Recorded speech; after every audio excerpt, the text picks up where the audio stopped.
Olá, comunidade da Pós-TV 247, comunidade Paz e Bem, de todos os canais que nos seguem aqui, Sejus, Filosofia em Movimento, eu sou Carla Pavão e nós estamos aqui com a Ângela Moraes. Nós vamos fazer o estudo da Revista Espírita de 1858 no mês de agosto. E hoje nós vamos falar agora de um tema, depois nós vamos gravar um segundo tema. O primeiro tema que nós vamos falar hoje é sobre a linguagem, vou pegar aqui, contradições da linguagem dos espíritos. Então, tudo bem, Ângela? Tudo bem, Carla? Prazer novamente estar aqui com vocês. Legal. Como é que a gente começa esse papo sobre linguagem? Aliás, comunicação é uma das áreas aí que você é especialista, né? Então, é importantíssimo. É muito interessante essa... Primeiro, assim, eu acho que é muito legal isso que o Sérgio está fazendo, que é o estudo da Revista Espírita. Muitas vezes a gente fica só naqueles 5 livros, né, ali publicados e mais conhecidos do Allan Kardec, mas ele tem uma produção imensa, né? Eu não sei se todos, né, assim... tiveram, né, acesso à revista, mas são 12 volumes desses aqui que eu mostrei para vocês e que traz muita complementação, informação diferente, cartas, correspondências que Allan Kardec mantinha, né, com vários cientistas, filósofos, religiosos, aí da Europa inteira. Então, eu acho que é um complemento muito importante para quem estuda, né, o Espiritismo. Hoje, especificamente, Carla, a gente vai falar sobre essa, né, contradições na linguagem dos espíritos. Por que Kardec assim, se preocupou em escrever um pouquinho sobre isso? É porque, na verdade, quando vários espíritos se manifestavam, eles respondiam, às vezes, coisas divergentes, apesar da pergunta ser a mesma. Então, Kardec assim, se preocupou um pouco com isso para nos alertar em relação a essas contradições que poderiam eventualmente acontecer nas comunicações espíritas. E até é uma preocupação justa, porque ele era muito, vamos dizer assim, cuidadoso com a verdade, em buscar sempre a verdade. E ele, então, resolve explicar um pouco melhor por que isso acontece, né? Por que às vezes, espírito X fala uma coisa sobre um determinado tema e o espírito Y diz outra completamente diferente sobre esse mesmo tema. Então, é sobre isso, né, que ele vai conversar conosco aqui na Revista Espírita. Primeiramente, ele vai dizer que, na verdade, essas contradições, elas são normais, acontecem, inclusive, dentro da própria ciência. A ciência, se a gente for verificar, quem já passou aí pela universidade, né, gosta de ler um pouquinho aí, filosofia ou autores, né, de outras áreas da ciência, vão perceber que um autor, às vezes, tem, né, uma interpretação, uma forma de avaliar determinado fenômeno físico ou um fenômeno social de maneira diferente. Por isso que dentro da própria ciência há várias escolas de pensamento, há várias teorias diferentes sobre o mesmo assunto. Então, isso não é um problema em si. Por quê? Se a gente considerar que essas contradições, né, elas fazem parte de um processo de construção do conhecimento, em que a divergência ela é até salutar para a gente ficar comparando ideias, então esse é um ponto que a gente não deve assim achar negativo. Então, dentro da própria doutrina espírita, das reuniões mediúnicas que venhamos a fazer, a gente vai encontrar pessoas que têm opiniões diferentes, que têm pontos de vista diferentes sobre determinado assunto. Então, acontece com a própria ciência, acontece com a própria filosofia. Além do mais, por que às vezes alguns consensos não são possíveis? Porque a busca pela verdade, ela também depende de instrumentos, né, que você tem aí para poder alcançar essa verdade. Seriam, assim, os laboratórios, ou óculos diferentes, ou paradigmas diferentes que ainda não foram construídos para a gente poder chegar a determinados consensos, tá? Então, há o que a gente chama de verdades provisórias. Dentro do Espiritismo, a gente também deve observar essas revelações espirituais como verdades provisórias, tá? E aí eu acho que é importante a gente ponderar aqui também, que é uma coisa que Kardec diz aqui, que é a diferença, né, entre conhecimento e opinião. O que é o conhecimento? Conhecimento, ele é fruto de investigações, ele é fruto de comparações, ele é fruto de evidências. Já a opinião é apenas uma avaliação pessoal que nós temos. Então, numa comunicação espírita, você pode ter pessoas que, de fato, vão expressar um conhecimento já construído, mais sólido, sobre determinado assunto, mas a gente vai encontrar vários outros espíritos que estão ali apenas emitindo opinião, né, sobre o que eles pensam sobre a vida, sobre o que eles veem ou interpretam no mundo espiritual, tá? Então, há essa diferença entre conhecimento e opinião, e as duas coisas podem se manifestar por meio da linguagem dos espíritos, e às vezes uma ou outra vai ser contraditória, porque elas partem aí, né, de princípios diferentes, de experiências diferentes, tá? E aí eu acho muito importante, Carla, que está lá, pelo menos na edição que eu tenho, está na página 325, em que Kardec diz o seguinte: espíritos nada mais são do que criaturas que viveram na Terra.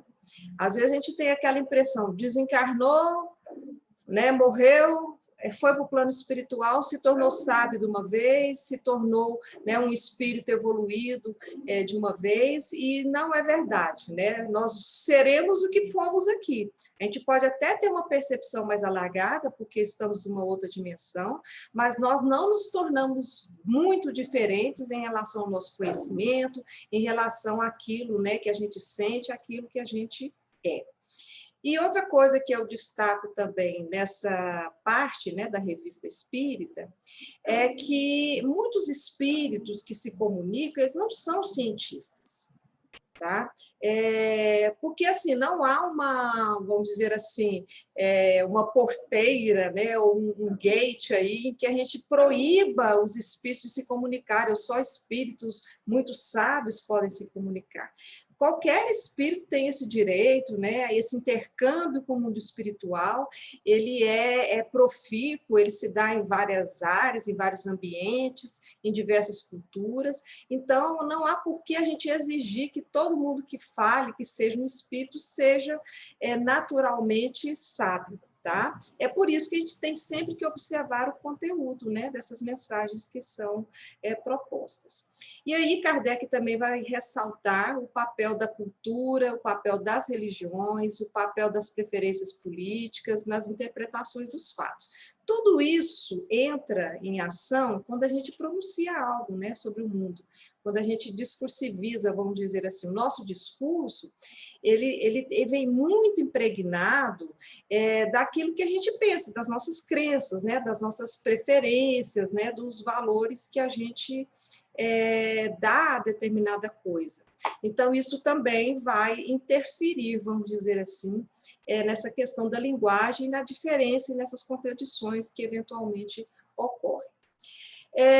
Já chegando mais para o final desse capítulo, o Kardec vai falar um pouquinho sobre a questão da linguagem, em que ele diz o seguinte, né, literalmente: pela linguagem reconhecerá sem dificuldade o verdadeiro sábio do ignorante. Apresentar dignidade, bondade e benevolência nas palavras de quem realmente é sábio, e já quem não é um espírito que não seja, né, esse sábio, ou seja, ele é um ignorante, ele vai apresentar, às vezes, uma linguagem mais vulgar, ideias supersticiosas, preconceituosas. Isso aí, vamos dizer assim, é um elemento geral de estudo de linguagem. Mas nós sabemos hoje, né, que por causa de todas essas interferências no nosso dizer, que nós já comentamos aqui, que linguagem que Kardec estava querendo dizer aqui não é apenas na formalidade da língua. A gente não deve entender linguagem apenas nesse sentido. Mas nós temos que analisar forma, analisar conteúdo, analisar argumentos, analisar lógica, analisar os fatos, e se tudo isso, de alguma forma, corrobora com a ciência, com a filosofia, né, com o bom senso, de uma maneira geral. Então, pode haver espíritos, por exemplo, que não dominam bem o português, suponhamos, né? E aí a gente fala, mas que espírito simples, e aí a gente acha que ele não tem conhecimento, mas ele pode ter conhecimento. Então, não é só a formalidade da língua em que se deve observar a qualidade de um espírito. né? E, acima de tudo, né? Então, são todos esses componentes que vão dizer se um conteúdo ele deve ser realmente levado a sério, se ele é digno, né, da nossa observação, se é digno da gente levar em consideração. Nesse sentido, a gente sempre lembra que o Kardec, lá em O Livro dos Espíritos, no capítulo sobre o mundo espírita, ele fala dos pseudo-sábios. O que são os espíritos pseudo-sábios? Né? São aqueles assim que ludibriam, né? Sabe usar uma linguagem do ponto de vista formal, né? Apresentar, às vezes, argumentos que são falaciosos, mas enganam as pessoas por causa da pompa, né?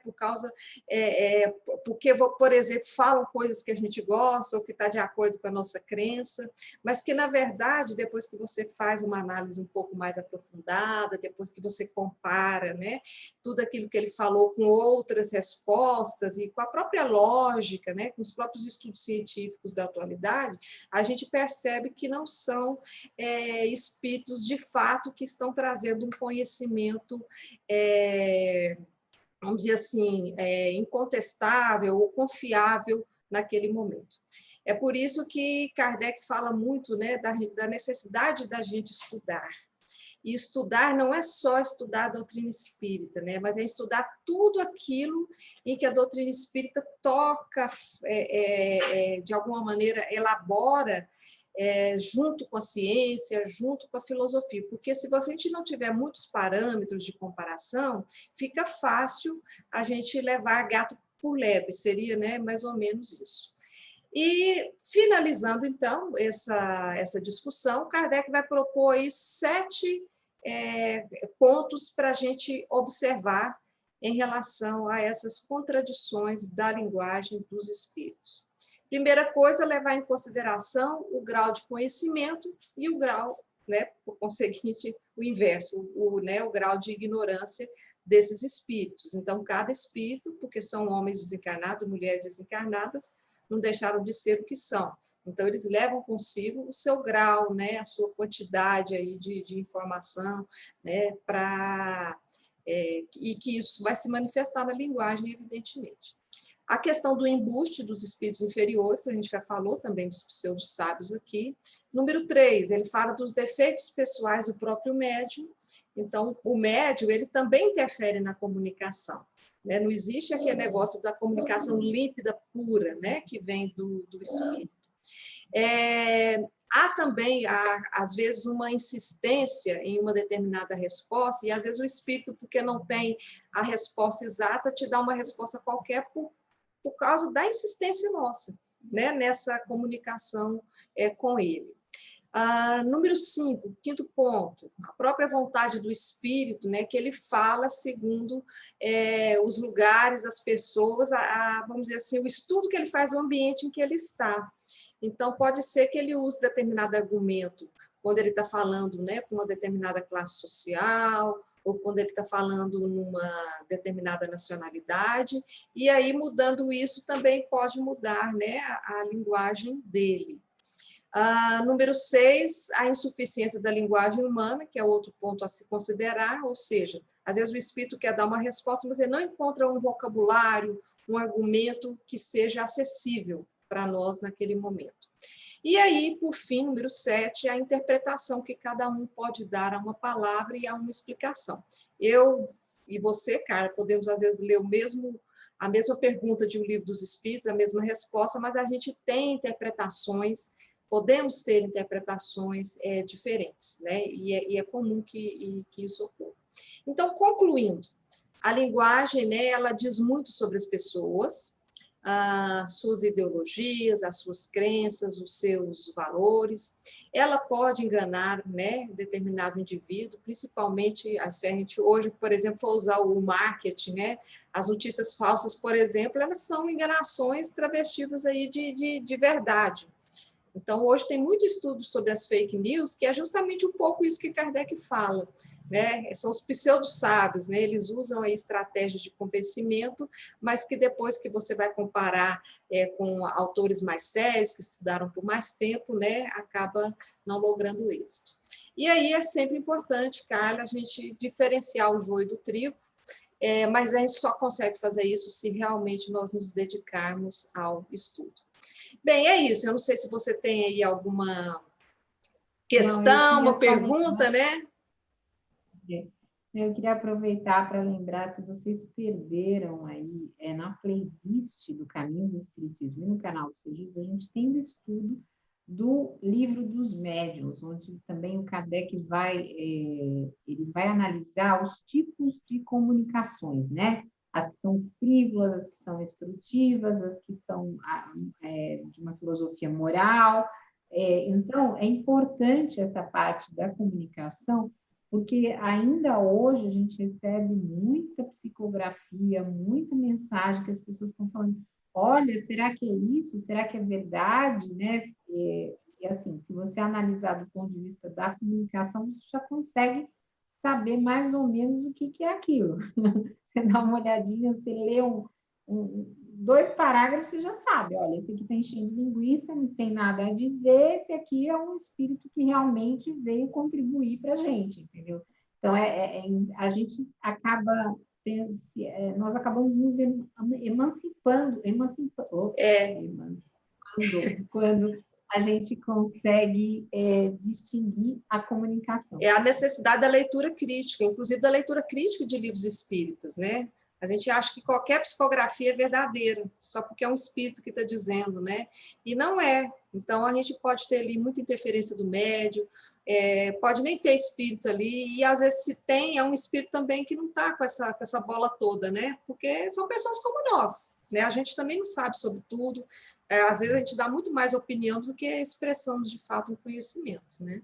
E livros também, né, Ângela? Que aí também você já, uma boa parte dos livros você já elimina, porque você vê que não diz nada com nada, né? Então, assim... Ou não acrescenta, né? É mais uma literatura para entreter, né?